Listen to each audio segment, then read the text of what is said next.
Yo, what up? It's your boy Q-Tip right here. You checking out Thisis50.com. Queens, stand up. I mean, I'm an artist, you know what I'm saying? MC, a musician, a producer, act. I mean, I'm a lot of things, you know what I'm saying? All things good, that is, I think. I put out a song called Vibrant Thing that was off an album called Amplify, like 98, whatever.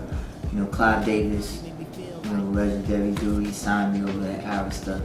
And, you know, after I did, you know, Vibrant Thing and Breathing Stop, those were pretty, you know, successful joints, and the album was doing really good. I said to Clive, I was like, because he worked with everybody. One of the people he worked with was Miles Davis.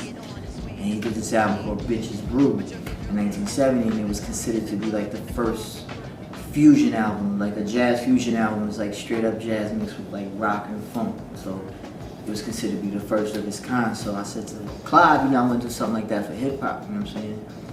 So he was with it. And then J Records came, you know, the high ups at Arista came and they fired Clive. And then he went to go start J Records, and he called me, he was like, yo, I want you to come to J and be a part of J Records. But you know, Leo and Russell Simmons, you know, they had managed me. And when they heard what happened, you know, the record was high at the time, so a lot of cats was hollering at me, you know what I'm saying? So they was in the fold. And Russell was like, yo, Q-Tip, I think you need to fuck with L.A. Reid. You know, he's about to come in, he's gonna be the first black executive. And Leo was like, Q-Tip, you'd be crazy if you don't.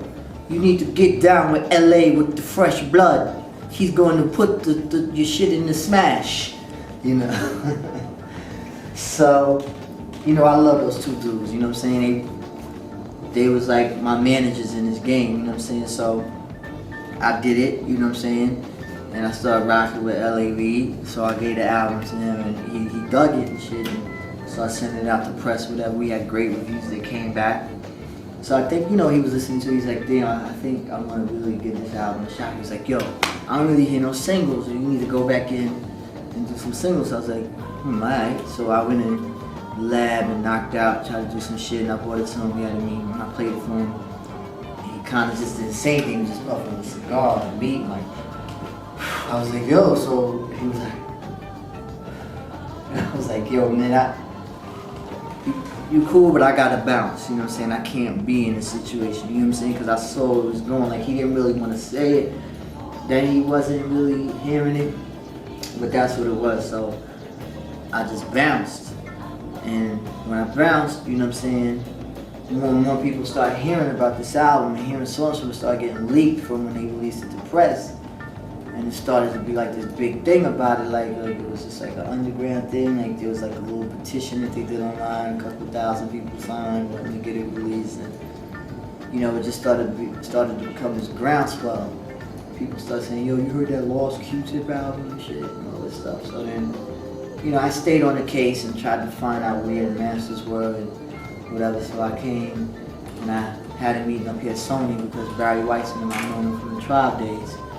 And I spoke to them, they put me in contact with some people, and I struck a deal with them where we partnered up on this because the rights had reverted back to me and they still had the masters, so they cut me in, we worked it out. And here it is, we agreed to the terms, and now we putting this record out. Kamaal The Abstract was just like, you know, just me trying to present something, a different side of music, you know what I'm saying? Like, for all the old school heads out there, you know, you have Parliament and you got Funkadelic, you know what I'm saying? But they was the same kind of thing, but they just kind of did different things, you know what I'm saying? So that's what this is, you know?